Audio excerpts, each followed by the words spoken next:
Hello students, आज हम class 8 की संस्कृत में चैप्टर 11 पढ़ेंगे जिसका नाम है सावित्रीबाई फुले। सावित्रीबाई फुले ये एक महिला का नाम है और ये महिला वह व्यक्तित्व है जो कि इतिहास में पहली महिला या कहें पहली बालिका पाठशाला प्रारंभ करने वाली महिला थी जो कि महाराष्ट्र से थी।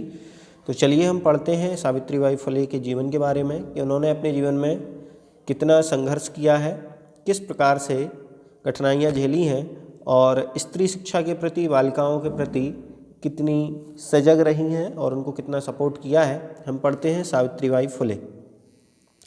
शिक्षा हमारा अधिकार है। हमारे समाज में कई समुदाय इससे लंबे समय तक वंचित रहे हैं। उन्हें इस अधिकार को पाने के लिए लंबा संघर्ष करना पड़ा है। लड़कियों को तो और ज़्यादा अवरोध झेलना पड़ रहा है। प्रस्तुत पाठ इस संघर्ष का नेतृत्व करने वाली प्रातः स्मरणीय एवं अनुकरणीय महिला शिरोमणि सावित्रीबाई फुले के योगदान पर केंद्रित है। ऊपरी निर्मितम चित्रम पश्यत, कह रहे हैं कि ऊपर बने हुए चित्र को देखो। इदम चित्रम कस्याश्चित पाठशालायाः वर्तते, यह चित्र किसी पाठशाला का है। तो हमें दिख रहा है कि यहाँ पर एक पाठशाला बनी हुई है, ये शिक्षिका है, ये बालक बच्चे हैं और ये उनका बोर्ड लगा हुआ है। आगे क्या होता है, इयमस्ति महाराष्ट्रस्य प्रथमा कन्या पाठशाला, यह महाराष्ट्र की पहली कन्या पाठशाला है। एका शिक्षिका गृहात् पुस्तकानि आदाय चलती, एक शिक्षिका घर से अपनी पुस्तक को लेकर के चलती है। मार्गे कश्चित् तस्या उपरि धूलिम, रास्ते में कोई या कई लोग उस पर धूल डालते हैं। कश्चित् च प्रस्तर खंडान, प्रस्तर खंडान मतलब पत्थर के टुकड़े, आप देख रहे होंगे कुछ लोग उन्हें पत्थर के टुकड़ों से मारते भी हैं। लेकिन क्या होता है, छिपती अर्थात उन पर फेंकते हैं। परम सा दृढ़ निश्चयात न विचलती, लेकिन वह अपने दृढ़ निश्चय से कभी भी विचलित नहीं होती है। स्वाविद्यालये कन्यावी साविनोदम आलपंती, अपने विद्यालय में कन्याओं के साथ साविनोदम मतलब प्रसन्न होकर के हंसी खुशी उनसे बात करती है। सा अध्यापने संलग्ना भवती, वह अध्यापन में भी संलग्न रहती है। तस्या स्वकीयम अध्ययनमपि सहसेव चलती, उसका स्वयं का अध्ययन भी अपने आप चलता है। कि अयम महिला, यह महिला कौन है। अपि यूयम इमाम महिला जानीत, क्या हम सभी इस महिला को जानते हैं। इयमेव महाराष्ट्रस्य प्रथमा महिला शिक्षिका सावित्रीबाई फुले नामधेया, यह है महाराष्ट्र की पहली महिला शिक्षक जिनका नाम है सावित्रीबाई फुले। जनवरी मासस्य तृतीय दिवसे 1831 में इनका महाराष्ट्र के नया गांव नामक स्थान पर इनका जन्म हुआ था। तस्या माता, इनकी माता लक्ष्मीबाई है। पिता च खंडोजी, और पिताजी का नाम खंडोजी है। 9 वर्ष देशीय, 9 वर्ष अर्थात 9 साल की उम्र में ही सा ज्योतिबा फुले महोदयेन परिणीता, उन्होंने ज्योतिबाबाई फुले का विवाह कर दिया था। सोअपि तदानीं 13 वर्षकल्पः एव आसीत्, उस समय वह 13 वर्ष की होने के पश्चात या 13 वर्ष की जब थी, यतो ही सा स्त्री शिक्षायाः प्रबलम समर्थका आसीत्, वह स्त्री शिक्षा की प्रबल समर्थक थी। अतः सावित्र्याः मनसि स्थिता, इसलिए सावित्री के मन में स्थित अध्ययनम अभिलाषा उत्साहम प्राप्तवती, अध्ययन की अभिलाषा अर्थात इच्छा उत्पन्न हुई। इतः परम सा गृहम आंग्ल भाषायाः अपि अध्ययनम कृतवती, और इस प्रकार से वह उनके आग्रह पर ही आंग्ल भाषा अर्थात अंग्रेजी भाषा का भी अध्ययन करती थी। आगे क्या हुआ, 1848 में पुणे नगरे सावित्री ज्योतिबा महोदये सह कन्यानां कृते प्रदेशस्य प्रथमं विद्यालयम् आरभत, यानी 1848 में उन्होंने पूना नगर में एक कन्याओं के लिए प्रदेश का पहला विद्यालय उन्होंने खोला।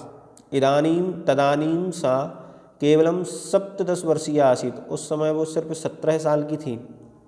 1851 में उन्होंने आप्रश्यत्वात् मतलब छुआछूत की जो बीमारी है, इनसे तिरस्कृत अर्थात शोषण या शोषित समुदाय को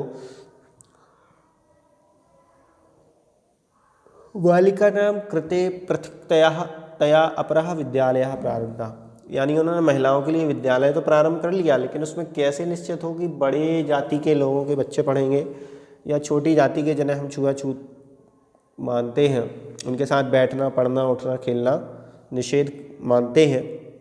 तो फिर कहा कि उनको जब तिरस्कृत किया गया तो उस समुदाय के बालिकाओं के लिए उन्होंने एक पृथक से विद्यालय खोला। सामाजिक कुरीतिनाम सावित्री मुखरम विरोधम अकरोत। सामाजिक कुरीतियों का सावित्री ने मुखरम अर्थात खुले मुख से विरोध किया। विधवानाम शिरोमुंडनस्य निराकरणाय, और विधवाओं के सिर का मुंडन करने के लिए भी सा साक्षात नापितय मिलित्वा, वह स्वयं नापित अर्थात नाउओं से मिली। क्योंकि उस समय होता क्या था कि जिनके हस्बैंड की डेथ हो जाया करती थी उन विधवा स्त्रियों के सिर का मुंडन किया जाता था।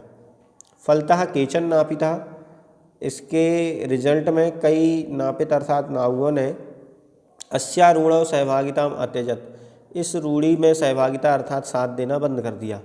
एकदा सावित्र्या मार्गे दृष्टम, एक बार सावित्री ने मार्ग में देखा, यत कूपम निक्सा, वह कुएं से निकली, क्षीण वस्त्रावृतः, फटे पुराने कपड़े पहने हुए, तथा कथित निम्न जातीयः कश्चित नार्यः जलम पातुम याचन्ते, फटे पुराने कपड़े पहने हुए एक नारी जल को पाने की इच्छा करती थी। उच्च वर्गीय उपहासम कुर्वन्ता, लेकिन उच्च वर्ग के लोगों ने उसका उपहास किया, उसका मजाक उड़ाया। और कूपात जलोद्धरणम अवारयन, और कुएं से जल भरने के लिए उसको मना कर दिया। सावित्री एतत् अपमानम सोढ़ुम न शक्नोमि, सावित्री ने इस प्रकार के अपमान को सहन नहीं किया। सा तह स्त्रियः निजगृहं नीतवती, वह उस स्त्री को अपने घर ले आई। तड़ागम दर्शित्वा, और तालाब को दिखा करके अकथयत बोली, चायत यथेष्टम जलम नयत, कि जितना जल तुम्हें चाहिए उतना ले लो। सार्वजनिको अयम तड़ागा, यह तालाब तो सार्वजनिक है, सभी के लिए है। अस्मात् जल ग्रहणे नास्ति जाति बंधनम, इसके जल ग्रहण में कोई भी जाति बंधन नहीं है। तयः मनुष्याणाम समानतयः स्वतंत्रतायाश्च पक्षा सर्वदा सर्वथा समर्थिता, इस प्रकार से मनुष्यों की समानता और स्वतंत्रता के पक्ष में वह हमेशा से ही समर्थ रहती थी, उसी का समर्थन करती थी। आगे क्या हुआ कि महिला सेवा मंडल और शिशु हत्या प्रतिबंधक ग्रह, ये दो प्रकार के ग्रह और सेवा मंडल में इत्यादि नाम स्थापनाएं फुले दंपतियों अवदानम महत्वपूर्णम, इन दोनों की स्थापना में भी फुले दंपतियों अर्थात उन दोनों पति पत्नी का योगदान है। सत्यशोधक मंडलस्य गतिविधिषु, और सत्यशोधक मंडल की गतिविधियों में भी सावित्री बाई बहुत सक्रिय रहती थीं। अस्य मंडलस्य उद्देश्य आसीत्, इस मंडल का उद्देश्य था उत्पीड़ितानां समुदायानां स्वाधिकारान् प्रति जागरणम, कि उत्पीड़िता नाम, जो बच्चे या जो भी समुदाय के लोग इससे पीड़ित हैं या उन्हें स्वयं के अधिकार नहीं मिल रहे हैं, उसके प्रति उन्हें जागृत करना, उसकी पीड़ा से उन्हें उभारना। सावित्री अनेकः संस्था प्रशासन कौशलेन संचालितवती, सावित्री ने अनेक संस्थाओं में प्रशासन कौशलेन संचालितवती और प्रशासन के कौशलों का संचालन किया है। दुर्भिक्ष काले प्लेग काले च सा पीड़ित जनानाम आश्रांतम अविरतम च सेवाम अकरोत, दुर्भिक्ष के काल में अर्थात जब कभी कोई अकाल पड़ गया, खाने पीने की कमी हो गई या फसलें बर्बाद हो गई, प्लेग जैसी बहुत बीमारी महामारी फैल गई, उस समय में भी सावित्री बाई ने पीड़ित लोगों की बहुत सेवा की। सहायतया सामग्री व्यवस्थाएं सर्वथा प्रयासम अकरोत, और उनके सहयोग की सामग्री की व्यवस्था करने में हमेशा सहयोग किया है। महारोग प्रसार काले सेवारता सा स्वयं असाध्य रोगेण ग्रस्ता, इस प्रकार से महारोग के काल में वह जब सेवा कर रही थी उसी समय वह स्वयं भी असाध्य रोग से ग्रस्त हो गई और 1897 में निधम गता, उनका निधन हो गया। साहित्य रचनायापि सावित्री महीयते, साहित्य की रचना भी सावित्री बाई ने की है। तस्य काव्य संकलन द्वयम, उनके दो काव्य संकलन हैं, एक तो है काव्य फुले और दूसरा है सुबोध रत्नाकर। ये दो किताबें उन्होंने लिखी हुई हैं, इनको हमें जरूर जानना चाहिए। एक तो काव्य फुले और दूसरा है सुबोध रत्नाकर। भारत देशे महिलोत्थानस्य गहनाव अवबोधाय, कि भारत देश में महिलाओं के उत्थान के लिए बहुत ज़्यादा यदि किसी ने चिंतन किया है, प्रयास किया है, तो सावित्री महोदया जीवन चरितम अवश्यम अध्येतव्यम, कि सावित्रीबाई फुले महोदया का जीवन चरित्र अवश्य रूप से याद करने लायक है। इस प्रकार से ये सावित्रीबाई महोदय वाला चैप्टर, जिसमें स्त्रियों की शिक्षा के प्रति वो हमेशा जागरूक रहती थी, उनके अधिकारों के प्रति और उनके का शोषण के विरुद्ध कार्य किया करती थी। चलिए हम चलते हैं सीधे एक्सरसाइज की तरफ। एक्सरसाइज में देखेंगे हम, सबसे पहला प्रश्न है कि कीदृशीनाम कुरीतीनाम सावित्री मुखरम विरोधम अकरोत। किस प्रकार की कुरीति का सावित्रीबाई खुले मुख से विरोध करती थी। तो अभी इसी चैप्टर में देखिए यहाँ पर आया हुआ था कि वह सामाजिक कुरीति नाम, ये लिखा हुआ है सामाजिक कुरीति नाम सावित्री मुखरम विरोधम अकरोत। तो ये का नंबर में फर्स्ट वाले में हम आंसर लिख लेंगे। चलिए चलते हैं सेकंड नंबर का क्वेश्चन देखते हैं कि के कूपाद जलोद्धरणम अवारयन। किसने कुएं से जल भरने के लिए मना कर दिया। इसका उत्तर भी वहीं उसी जगह पर देखेंगे हम, सेकंड नंबर उसी पैराग्राफ में नीचे की तरफ देखेंगे हम। इसका आंसर वहीं दिया गया है कि सहा ता स्त्रियः निजगृहं नीतवती। ठीक, इसमें किसने मना कर दिया ये हमें बताना है। तो इसमें तो सीधा सा आंसर है कि उच्च वर्गीय। देखिए यहाँ उच्च वर्गीय एक शब्द होगा कि उच्च वर्ग के लोगों ने नीचे वर्ग के लोगों का उपहास किया और उनको कुएं से जल देने के लिए मना कर दिया। नेक्स्ट क्वेश्चन है कि का स्वदृढ़ निश्चयात न विचलती, कि कौन है जो वह अपने दृढ़ निश्चय से विचलित नहीं हुई। तो यहाँ हमें सावित्रीबाई फुले का नाम ही लिख देना है कि सावित्रीबाई फुले स्वदृढ़ निश्चयात न विचलती। नेक्स्ट है विधवानाम शिरोमुंडन निराकरणाय सा कै मिलित। तो वह किससे मिली। तो विधवाओं के सिरमुंडन के खिलाफ जो उन्होंने अभियान चलाया था उसके लिए वह नापितों का मतलब होता है जो बाल आदि काटते हैं, उनसे ही वो जाकर के वहाँ मिली और उसका निरूपण उन्होंने निराकरण किया। देखिए ये लिखा है नापितय। ठीक, तो नापितय इसका आंसर हो जाएगा। और लास्ट में है कि सा काशाम कृते प्रदेशस्य प्रथम विद्यालयम आरभत। किसके लिए उन्होंने प्रदेश में पहला विद्यालय खोला है। तो इसका आंसर है कन्या नाम, कन्याओं के लिए, या हम इसको बालिका नाम भी कर सकते हैं। बालिका कन्या एक ही चीज़ कहलाती है। बालिका नाम, कन्या नाम, इनके लिए ही उन्होंने पहला विद्यालय खोला। ठीक, चलिए नेक्स्ट चलते हैं नेक्स्ट पेज पर। इसमें हमें सेकंड नंबर क्वेश्चन देखेंगे हम। ठीक, सेकंड नंबर क्वेश्चन में फर्स्ट नंबर है किम किम सह माना सावित्रीबाई स्वदृढ़ निश्चयात न विचलती। क्या क्या सह करके भी सावित्रीबाई ने अपने दृढ़ निश्चय से विचलित नहीं हुई हैं। तो इसके लिए हम स्टार्टिंग में ही चलेंगे। स्टार्टिंग में जो चैप्टर हमारा जहाँ से स्टार्ट हुआ था वहाँ हम देखेंगे कि सावित्रीबाई ने बहुत कुछ सहा है कि जब वह मार्ग में जाती थी तो कश्चित तस्य उपरि धूलिम कश्चित प्रश्चर खंडान क्षिपति। ठीक, इसके आगे एक क्षिपति शब्द है, वहाँ तक इसका आंसर हमें लिख लेना है। ठीक, चलिए नेक्स्ट चलते हैं हम सेकंड नंबर क्वेश्चन की तरफ कि सावित्रीबाई फुले महोदया पितरों नाम किम आसीत्। उनके माता पिता का क्या नाम था। तो माता पिता का नाम भी देखिए इसी में आया हुआ है। इसमें माता पिता का नाम मैं आपको बताता हूँ कहाँ है। ये देखिएगा, तस्या माता लक्ष्मीबाई पिता च खंडोजी, ये उनके माता पिता का नाम है, हम वहाँ लिख देंगे। चलिए नेक्स्ट क्वेश्चन पर चलते हैं। नेक्स्ट क्वेश्चन है थर्ड नंबर का कि विवाहांतरम अपि सावित्र्यः मनसि अध्ययनम अभिलाषा कथम उत्साहवती। ये विवाह के उपरांत भी सावित्री के मन में अध्ययन की अभिलाषा कैसे उत्पन्न हुई, इसका क्या कारण था।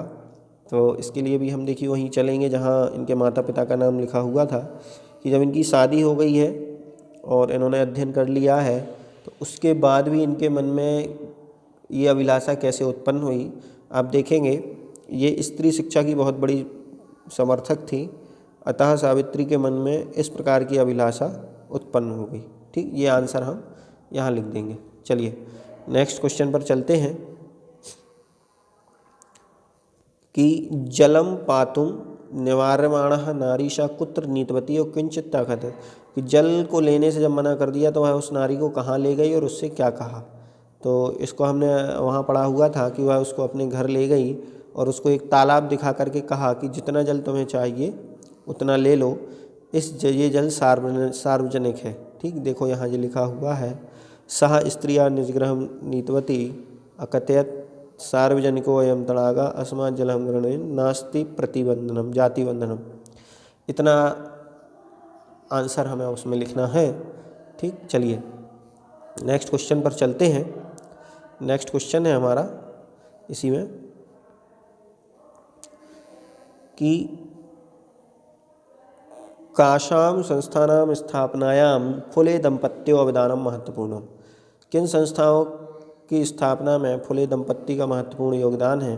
तो हमने लास्ट में देखिए पढ़ा हुआ था कि 2 संस्थाओं के नाम थे, एक तो था महिला सेवा मंडल और शिशु हत्या प्रतिबंध। इन दोनों में फुले दंपत्ति का अवदान महत्वपूर्ण रहा है। तो ये लाइन हमें यहाँ के आंसर में लिख देना है। ठीक, चलेंगे नेक्स्ट क्वेश्चन की तरफ कि सत्यशोधक मंडलस्य उद्देश्यम किम आसीत्। सत्यशोधक मंडल का क्या उद्देश्य है? तो सत्यशोधक मंडल का क्या उद्देश्य है, ये भी वहीं उसी के नीचे जस्ट लिखा हुआ है। हम देखेंगे इसमें कि सत्यशोधक मंडलस्य, देखिए ये लिखा हुआ है कि मंडलस्य उद्देश्यम आसीत् उत्पीड़ितानां समुदायानां स्वाधिकारान् प्रति जागरणम इति। ये इनके मंडल का उद्देश्य है। इसको हम यहाँ से आंसर लिख लेंगे। ठीक, और लास्ट क्वेश्चन है इसका कि तस्य द्वयो काव्य संकलनयो नामनी के। ठीक, ये 6 नंबर का लास्ट क्वेश्चन है कि इनके 2 काव्य संकलन कौन कौन से हैं। तो ये भी हमने सबसे लास्ट में पैराग्राफ में उनके दोनों का पुस्तकों के नाम पढ़े हुए थे कि काव्य फुले और सुबोध रत्नाकर, ये 2 उनके द्वारा लिखी गई पुस्तकें हैं। इस प्रकार से ये हमारे लॉन्ग टाइप क्वेश्चन आंसर भी यहाँ पर पूर्ण होते हैं। अब हम चलते हैं, उसके बाद क्वेश्चन वहाँ पर दिया गया है कि रेखांकित पदानी अधिकृत प्रश्न निर्माणम, हमें यहाँ प्रश्न निर्माण करना है। तो बहुत ही सरल है ये प्रश्न निर्माण करना। देखिए कन्या भी लिखा हुआ है तो इसकी जगह हमें काभी शब्द का प्रयोग करना है। काभी विसर्ग रख देंगे और ध्यान रखें प्रश्नवाचक चिन्ह हम जरूर लगाएंगे। ठीक, प्रश्नवाचक चिन्ह का प्रयोग हम यहाँ जरूर करेंगे। ठीक, तो एक बार मैं फिर से आपको लिख के बता देता हूँ। कन्या भी की जगह हमें कौन से शब्द का प्रयोग करना है? काभी, और यहाँ पर हम विसर्ग प्रश्नवाचक चिन्ह रख देंगे विसर्ग के बाद। नेक्स्ट है महाराष्ट्रस्य, तो महाराष्ट्रस्य के लिए आ जाएगा कश। प्रश्नवाचक चिन्ह आप सभी में लगाएं, ध्यान से भूलना नहीं है इसको। नेक्स्ट है कन्या नाम। कन्या नाम के लिए वही लिख देंगे, स्त्रीलिंग में बनता है काशाम। ठीक, और मनुष्याणाम के लिए केशाम, मनुष्याणाम के लिए लिख देंगे केशाम, और सावित्री के लिए हम लिख देंगे का शब्द का प्रयोग। और ये जो 4th नंबर का क्वेश्चन आ रहा है इसको हमें यहाँ करना नहीं है। इस प्रकार से ये हमारे यहाँ पर प्रश्न निर्माण पूर्ण हुए हैं। आगे की जो एक्सरसाइज है उसको हम यथा योग्य या तो लाइव क्लास में ही वहीं करवाएंगे या उसको देखेंगे, उसके लिए अभी उसको आप छोड़ करके रखेंगे। ओके, धन्यवाद।